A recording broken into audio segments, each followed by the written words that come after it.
یہ آف شور آئل رگ 16 فلورز اونچی اور 2 فٹ بال فیلڈز جتنی چوڑی ہے، اور اس کا وزن حیرت انگیز طور پہ ایک ایئر کرافٹ کیریئر سے بھی زیادہ ہے۔ اس آئل پلیٹ فارم کو اپومیٹکس کہا جاتا ہے، جو فی الوقت نارتھ امریکہ میں لوئیزیانا کے ساحل سے 130 کلومیٹر دور گلف آف میکسیکو میں موجود ہے۔ لیکن اس کی منزل کا آغاز آج سے چند سال پہلے ہزاروں میل دور ساؤتھ کوریا سے ہوا تھا، جہاں ہزاروں ورکرز اور انجینئرز اس آئل پلیٹ فارم کو بنانے میں مصروف تھے۔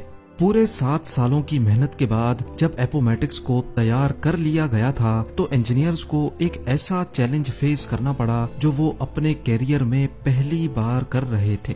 مسئلہ یہ تھا کہ اس دیو قامت اسٹرکچر کو ساؤتھ کوریا سے گلف آف میکسیکو کے لیے روانہ کرنا تھا، اور اس کے لیے دنیا کا سب سے بڑا میرین ٹرانسپورٹ ویسل منگایا گیا۔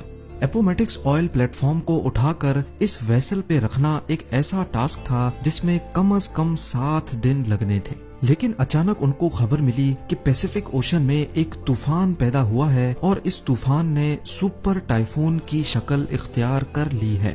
اس لیول کا ٹائفون 20 سالوں میں ایک مرتبہ پیدا ہوتا ہے۔ 315 کلومیٹر فی گھنٹہ کی رفتار سے گھومتا ہوا یہ ٹائفون اگلے 7 دنوں کے بعد کسی بھی وقت ساؤتھ کوریا کے ساحل پر حملہ کر سکتا ہے۔ اور یہ بات تو ہم سب کو معلوم ہے کہ سپر ٹائفون جب کہیں حملہ کرتا ہے تو نقصان پہنچائے بغیر نہیں جاتا۔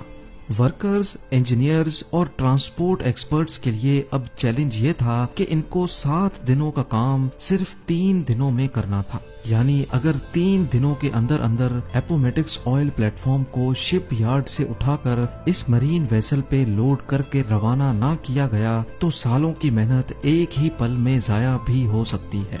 یہ ایک ایسا مسئلہ تھا جس نے نیچے سے لے کر اوپر تک ساری مینجمنٹ کو ہلا کر رکھ دیا تھا۔ Oil plate form shell oil company کا سب سے بڑا پروجیکٹ تھا، اور یہی وجہ تھی کہ ان کے پاس ایک چھوٹی سی بھی غلطی کی جگہ نہیں تھی۔ سپر ٹائفون کو اوائڈ کرنے کے لیے اور اپومیٹکس کو وقت سے پہلے روانہ کرنے کے لیے بچا کچا کام پورا کرنا بہت ضروری تھا، جس کے لیے ورکرز کی ایک ایکسٹرا آرمی بلوائی گئی۔ ورکرز نے دن رات ایک کر دیا اور جلد از جلد اپومیٹکس کو ٹرانسپورٹ کے لیے تیار کرنا شروع کر دیا۔ دوسری طرف مینجمنٹ میٹیورولوجیکل ایڈمنسٹریشن سے مل کر سپر ٹائفون کی موومنٹ پر نظر رکھے ہوئے تھی۔ ان کو ایک امید تھی کہ شاید یہ سپر ٹائفون اپنی ڈائریکشن بدل لے، لیکن ان کی امیدوں پر تو جیسے پانی ہی گزر گیا جب ان کو یہ معلوم پڑا کہ ٹائفون تو پیسیفک اوشن سے سیدھا ساؤتھ کوریا کی جانب بڑھتا جا رہا ہے۔ ورکرز کی آرمی نے جی جان لگا کر صرف 3 دنوں کے اندر اندر اپومیٹکس کا سارا کام کمپلیٹ کر لیا، اور اب باری تھی اس دیو قامت اسٹرکچر کو اٹھا کر فلوٹنگ ڈاک پر رکھنے کی۔ اس پورے اسٹرکچر کا وزن حیرت انگیز طور پہ 41,000 ٹنز بتایا جا رہا تھا۔ اتنا زیادہ اسٹیل تو برج خلیفہ کی کنسٹرکشن میں بھی استعمال نہیں ہوا تھا جتنا اس آئل پلیٹ فارم پہ لگایا گیا تھا۔ بڑے بڑے ہائیڈرولک جیکس کی مدد سے ایک ایک انچ کر کے اس کو دھکیلا گیا اور فلوٹنگ ڈرائی ڈاک پر رکھ دیا گیا۔ ٹگ بورڈز کی مدد سے فلوٹنگ ڈاک کو کھینچ کر شپ یارڈ سے دور لے جایا گیا، جہاں سے اس کو اس میرین ویسل میں لوڈ کیا جانا تھا۔ یہ دنیا کی سب سے بڑی مرین ٹرانسپورٹ ویسل ہے جو 98,000 ٹنز کا وزن آسانی سے کیری کر سکتی ہے، اور اسی پر اپومیٹکس کو دنیا کے دوسرے کونے گلف آف میکسیکو تک جانا تھا۔ اگلی صبح اپومیٹکس کو فلوٹنگ ڈاک سے اتار لیا گیا۔ اب آئل پلیٹ فارم پہلی بار پانی پہ فلوٹ کرنے لگا۔ ٹگ بورڈز کی مدد سے پلیٹ فارم کو مزید ڈیپ واٹر تک کھینچا گیا، جہاں یہ میرین ویسل پہلے سے انتظار کر رہی تھی۔ دوسری طرف سپر ٹائفون تیزی سے ساؤتھ کوریا کی طرف بڑھتا جا رہا تھا، اور مینجمنٹ کے سر پر ایک تلوار سی لٹک رہی تھی۔ اب سپر ٹائفون صرف 48 آورز دور تھا، اور جیسے جیسے وہ قریب آتا جا رہا تھا ویسے ویسے سمندر میں اس کی نشانیاں بھی ابھرنے لگی تھی۔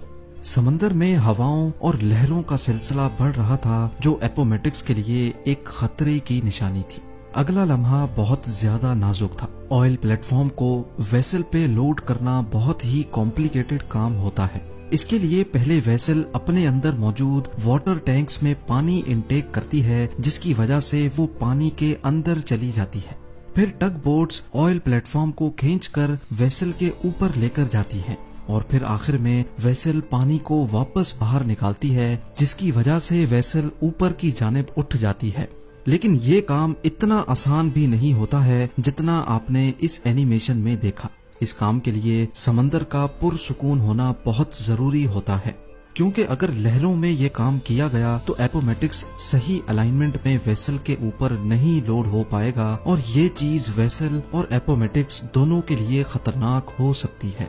سپر ٹائفون کی وجہ سے سمندر میں کافی تیزی تھی، لہروں اور تیز ہواؤں کی وجہ سے یہ کام کرنا ممکن نہیں تھا۔ دوسری جانب وقت بڑی تیزی سے گزرتا جا رہا تھا اور ساری ٹیم کا اسٹریس لیول کافی زیادہ ہو چکا تھا۔ خوش قسمتی سے میٹیورولوجیکل ڈپارٹمنٹ کی جانب سے ٹیم کو اگلی صبح صرف 2 گھنٹے کا وقت دیا گیا، جس میں چانسز تھے کہ سمندر پرسکون رہے گا۔ ان 2 گھنٹوں میں اگر یہ کام نہ کیا گیا تو پھر اس کے بعد اور کوئی چانس نہیں مل پائے گا۔ سپر ٹائفون اب صرف 36 گھنٹے دور تھا۔ صبح سویرے جیسے بتایا گیا تھا، سمندر پوری طرح سے پرسکون تھا۔ پہلی فرصت میں آئل پلیٹ فارم کو ویسل کے اوپر کھینچ کر لایا گیا اور ویسل نے اس کو پانی سے نکال کر اپنے اوپر لوڈ کر لیا۔ سپر ٹائفون سے کئی گھنٹے پہلے ایپومیٹکس آخر کار ساؤتھ کوریا کو الوداع کرنے میں کامیاب ہو چکا تھا۔ شیل نے اپنے آئل پلیٹ فارم کو سپر ٹائفون سے بچا کر پہلا چیلنج تو کمپلیٹ کر لیا تھا، لیکن اس کا مطلب یہ نہیں کہ اب آگے اور کوئی چیلنج نہیں آنے والا۔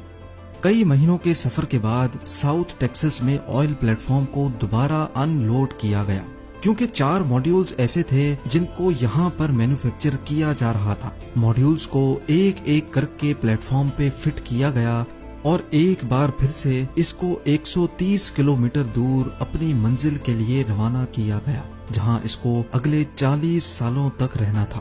پورے 7 سالوں کی محنت کے بعد آخر کار اب وہ گھڑی آ چکی تھی جب ایپومیٹکس کو 30,000 فیٹ نیچے آئل ویل کے ساتھ کنیکٹ کرنا تھا۔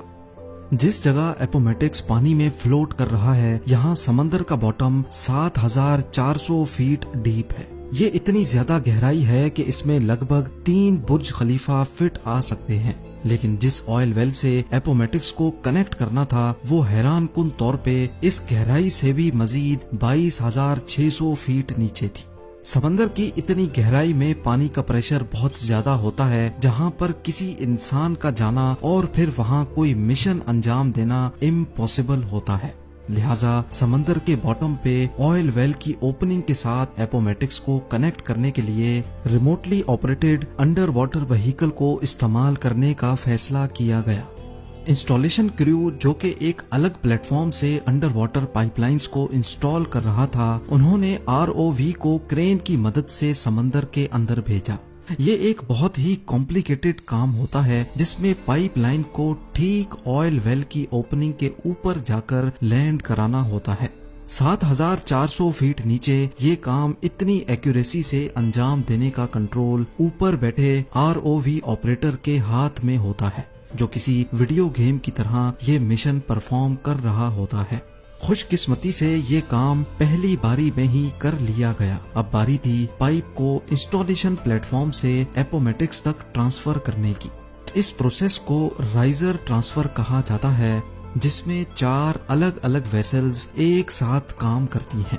پہلے ایپومیٹکس میں سے ایک چین نکالی گئی، پھر ROV نے یہ چین لے کر دوسری شپ تک پہنچائی۔ اس شپ سے یہ چین دوسرے پلیٹ فارم نے کھینچ لی اور پھر آخر میں ایپومیٹکس سے اس چین کو کھینچ کر پائپ کو اپنی طرف کر لیا گیا۔ اس کے بعد شروع کیا گیا ڈرلنگ کا کام۔ سی بیڈ سے بھی ہزاروں فیٹ نیچے، لگ بھگ 22,600 فیٹ نیچے پائپ کو آئل ویل تک ڈرل کرنا تھا۔ کئی مہینوں کی ڈرلنگ کے بعد آخر کار پائپ آئل ویل تک پہنچ چکا تھا۔ اب باری تھی آئل کو پمپ کرنے کی۔ اس لمحے کو دیکھنے کے لیے پوری ٹیم جمع ہو چکی اور ایک بٹن کی مدد سے آئل پمپ کو آن کیا گیا۔ 30,000 فیٹ نیچے سے جب پہلی بار آئل پمپ ہوا تو سب کے چہروں پر خوشی دیکھنے جیسی تھی۔ ورکرز، انجینئرز اور مینجمنٹ کی 7 سالوں کی محنت رنگ لے آئی تھی۔ آئل کا فلو اور اس کی کوالٹی بالکل پرفیکٹ تھی۔ آج اپومیٹکس ہر روز 1,75,000 بیرلز آئل پروڈیوس کرتا ہے۔